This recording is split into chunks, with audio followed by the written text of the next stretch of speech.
Sure. I can like, you know, I can do an introduction for like our future videos if y'all want. You know what I'm saying? You don't have to like feel the pressure to do everything. You know what I'm saying? Cool, I'll make it. You know, just introduce myself and then next person. We good. We will be blah blah. You know what I'm saying? It's gonna be straight though. So bet. We were talking. So we were talking about all things DC. We're at the point where we're talking about Jared Leto's Joker and Joaquin Phoenix's Joker. What y'all thought about him and stuff like that. So I think who was talking at the time? I think it was me in regards to screen time. No, it was you. Yeah. I left off. I just know that like they are making the Joker too. I know that the Flash movie is supposed to like, you know, fix the entire DC timeline. I personally, the Jared Leto Joker, I want to see him get like a proper chance. You know what I'm saying? Like with a good director, some good writing, to really like flesh that character out to what we see like how he portrays the Joker. You know what I'm saying? Because I'm not gonna lie to you, Joaquin Phoenix did his thing with that Joker movie. He did his thing. It was okay. Definitely. The only thing that I do not like about this, sorry if I cut you off, that I did not like about this Joker movie with Joaquin Phoenix, that they didn't introduce Joker to the end. Okay. It was mostly just the character of Arthur. I think that's his name was in the movie. But it was, and I get it. That explained perfect. I love it. But I would have liked to see when he became Joker a little bit more of him as Joker. Okay. Not just that ending scene that he did the face, which was a classic. I love it. I just want to see a little bit more. That's my input. Because if you're gonna compare Joaquin Phoenix Joker to Heath Ledger when Heath Ledger was Joker already as Joker, then you gotta do it as a Joker, in my opinion, mentality. Like Jared Leto was Joker. Joaquin Phoenix was Joker. Heath Ledger was Joker. Joaquin Phoenix was Arthur. At the end, he became Joker. You get me? I see what you're saying. Yeah. So I don't really mind comparisons, but I also I don't also want to compare just because, just for the sake of comparing. You know what I'm saying? Yeah. I sometimes I like the person just be like just like Matt said, like this is how this portrayed this character. Leave it at that. This is how this guy portrayed it. Leave it at that. Like for example, Heath Ledger. I personally can't compare anybody to Heath Ledger. One, because he passed away, and I just want to leave that as Heath Ledger's like. Yeah. Right. Yeah. Other people's Jokers, future interpretations to Heath Ledger, because what Heath Ledger did, it was a completely different director, completely different writers. You know what I'm saying? So it was what they wanted to portray. That's what they got, and he killed the role. He did phenomenal, right? Yeah. So for Jokers, I don't want to really like hold them to like a Heath standard, because it's just different. You know what I'm saying? Where DC was is like different. Like where they were, like how they're trying to like phase their movies out was different. Everything was different, you know. So it's just really hard to compare all those three different Jokers for like all those reasons. You know what I'm saying? Because it's a number of reasons that's outside of like the actors.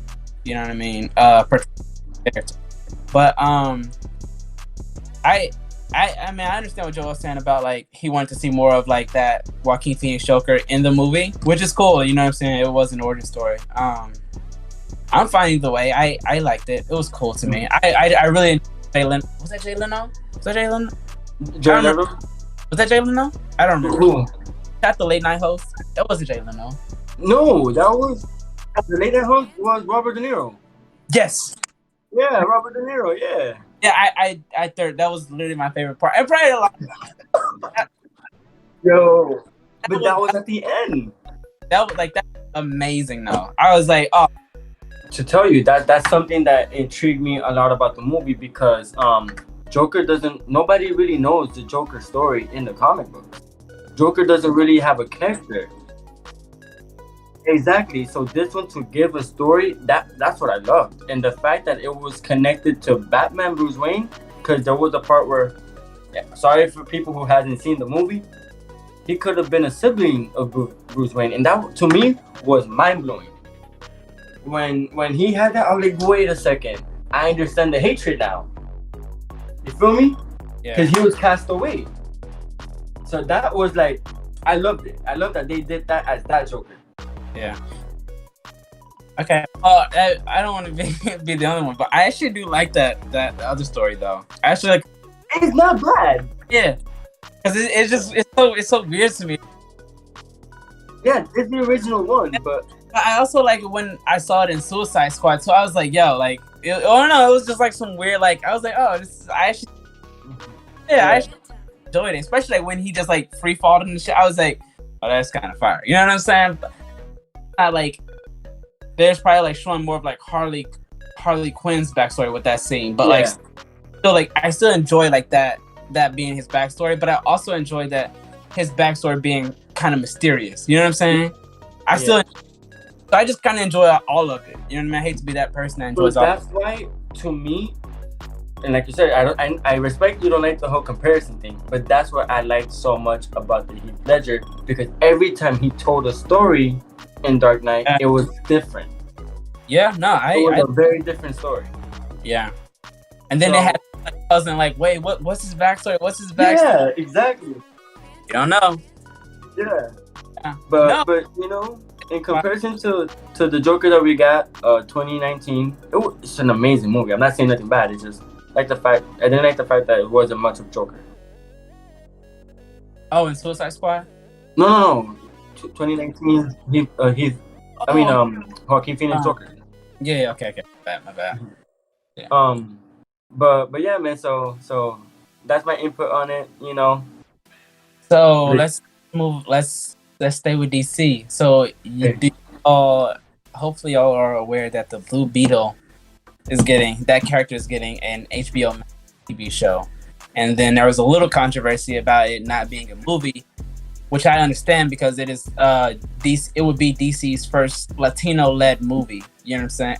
Would have made it a movie, but instead, trying to get some shout out for Latino people. You know, it's for you, okay. But they're gonna put on the HBO Max streaming service. Yeah. So, what y'all think about that? And also, if y'all got like any recommendations, who y'all want to see cast, what y'all think about the character, etc., etc. As the Latino thing, I mean, damn, you know, casting for sure. You have to have at least Antonio Banderas, Mr. Puss in Boots. You have to have him as a Latino character. No, but like for Blue Beetle, I mean like for the character. Oh, for the character of Blue Beetle? Or I thought you meant for like just the cast in general. I mean, if you want Banderas, I wouldn't argue. That's your opinion. You know what I'm saying? Yeah, you know, you gotta have Mr. Latino Magic, bro. Mr. Puss in Boots. You know? Hey, Antonio Banderas is the Latino Magic Mike. Yeah, you know what I mean? You gotta have him. I dead ass used to call him my dad when I was a kid.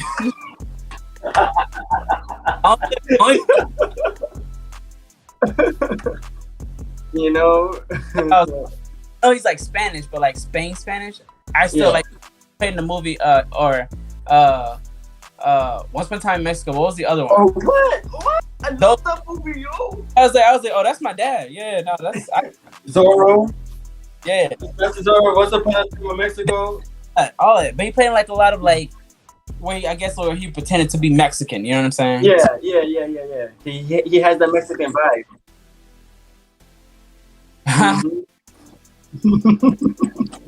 But damn, as the cast of Blue Beetle, I mean, to keep it real, Tony, I'm not that like 100 on Blue Beetle. I don't know much of it. I'm gonna start getting into it now that you mentioned it. But damn, that's a tough one as a Latino cast to be Blue Beetle. It's kind of tough. It's not that much. Even though there is, but it's not as popular as, you know, American actors now. There's not that much Latino actors like that. You feel me? Like solo actors. Well, yeah. Well, I was. I think there are quite a few Latino actors. That are young. Oh, they're young. I'm sorry. Not so. Yeah. I would say. Yeah, that's what I'm saying. Young? Yeah, I can't think of any off the top of my head. It's kind of hard, yeah.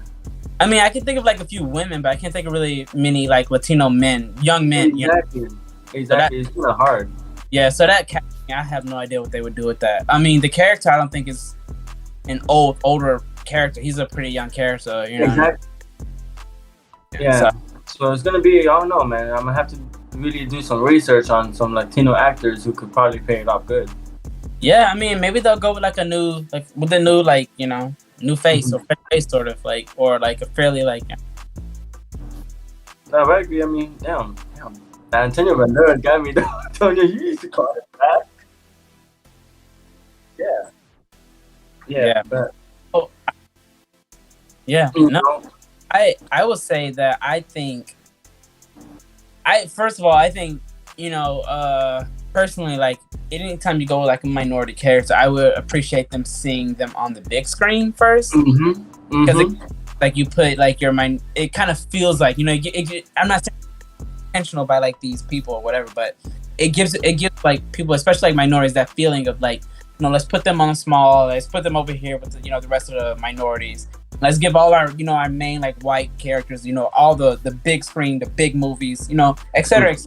That's just kind of how it comes off sometimes. That's why like big problem with DC about like how they, how they did like with how they ran like the, their movies with like, when it came to that.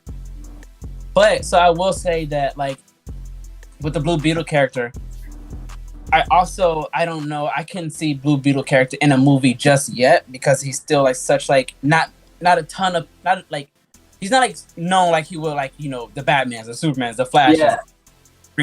He's not like at that level, what I'm saying? He's definitely like a young... Yeah. Exactly.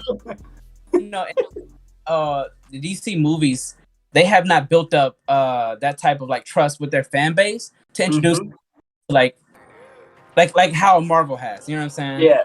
Like, Marvel was to produce like a character that not many people know, like the Captain Marvels, the Black Panthers, you know what I'm saying? The lesser known Black Widow and stuff like that. Yeah. That got like those big movies, because like they built up a certain trust with the fan base. Be like, oh, you know what? I'm gonna go check that movie out. You know what I'm saying? So I think that, like, the Blue Beetle character, and it just kind of sucks because like it is like a Latino character, so it would have been nice to see him on the big screen. Yeah. So it's just because like that's the problem. Right. Yeah. Or just make it standalone. Don't put them as a Justice League type thing. Just make them as a standalone. How, you know what I mean? Yeah, how Marvel does sometimes. Like that's the thing. That's why I'm saying I don't think standalone will work, because for the standalone to work, you need like a solid core fan base that like, feel me? And that's it's all dollars and cents with these people. Yeah. So okay. I know that, but with Marvel, I think oh, sorry, my bad. I had to burp. Yeah, I think with the Black Widow movie, though, they actually wanted that movie to come out a lot earlier. Yeah, that's it. And even with that being said, because it's like the movie is set between the events of Civil War and Infinity, so like right after they was all like on the run and shit from Civil War. No, wasn't it from Cold War 2 though? Huh? Her wasn't Black Widow's character in that time was with the Civil War. I confused it with something else. That's a Cold War. That's just so. I'm thinking about the actual wars and stuff. Stakeholders. No, but yeah, no. So like, I mean, that's just my thoughts on the Blue Beetle character. Ultimately, I hope it's good. You know what I'm saying? I want to see like those type of shows or movies thrive. So, but I really ultimately my last point is I just think DC gotta get their shit together. No, not that, bro, man. DC, bro. If you guys do hear this out, man. There's no disrespect to you guys. I'm a huge fan of DC. My favorite superhero is Superman. He's the biggest. Yeah, I am a big fan. But y'all you gotta step up, man. Cause these movies y'all been putting out, man. The only thing that I love, which was a Zack Snyder's cut, cause Justice League was whack. The original Justice League was whack, bro. The Zack Snyder's cut Justice League was amazing. I agree. You know what I mean? Other than that, Aquaman was alright. It was, it had its... No, I didn't like Shazam. No. Hold up. But that's a good conversation. But before y'all jump... John's about to go off on those movies. But before y'all have anything else to say about the Blue Beetle thing? Or no? No, I don't... Like that. Alright, Joel, final thoughts? From that is how I mentioned earlier. Like, I just hope if it's gonna be like something like a Latino type stuff, like I hope you guys keep it 100 with that, because no disrespect, man, but I don't want what they did to The Last Airbender whitewash the crap out of it. You know what I mean? No, don't do that to my people either. You feel me? Oh man, that was bad. Yeah. Yeah, you know, don't start doing that now. You know, but other than that, man, that'll be something interesting because it's different. You know, it's not just same thing that we watch. I don't want another Batman story, even though they're making a Batman movie already. Yes. I don't want the same thing over and over again. You know, make it interesting. Yeah, you know, it's like freaking Spider-Man. Every year is a different Spider-Man, bro. Like, come on, just. You know, yeah, but Yeah. but yeah, that's all I gotta say in regards to the Blue Beetle. Okay. So my final thoughts on it is that, like, so I don't know, like Joel said, I don't know. I really wanted to see like a Blue Beetle, like something like that. But I will say, as far as like the whole thing goes, that I just think that, like I said, DC the first thing I need from DC, get the shit together, get everything organized. They get like someone like a studio head who knows what he wants, like a Kevin Feige type figure that knows how to, you know, put like all these pieces together. So like you're not just DC fans, but like people outside of DC, like regular moviegoers, can like get interested in like the DC movie. You know what I'm saying, as a whole. So like that way, you know, you just I don't know. So the entire universe of DC could just be like, oh, we got to go watch this new Superman movie. We got to go watch this new Suicide Squad movie. You know what I'm saying? Exactly. So, I mean, that's just how I feel about it. And then, you know, I think they could have done that. I think that's more so what they need right now, more than like a Blue Beetle like show, because they don't have like their core really established. Their core, you know, it's kind of hard to get excited for like a bunch of different like random separate like not spin-offs, but like separate like different characters. It's like, oh, let's see if the people like this one. Let's see if people like this one. It's like, yeah, I'm gonna watch it, but I mean, how does this fit into the whole universe? I mean, if it doesn't, then if it's just separated from everything, you know, I'm still watching it, I guess. But you know, it'd be much cooler if it was all like his interaction as a character with these other names that you've been dying to see. You know,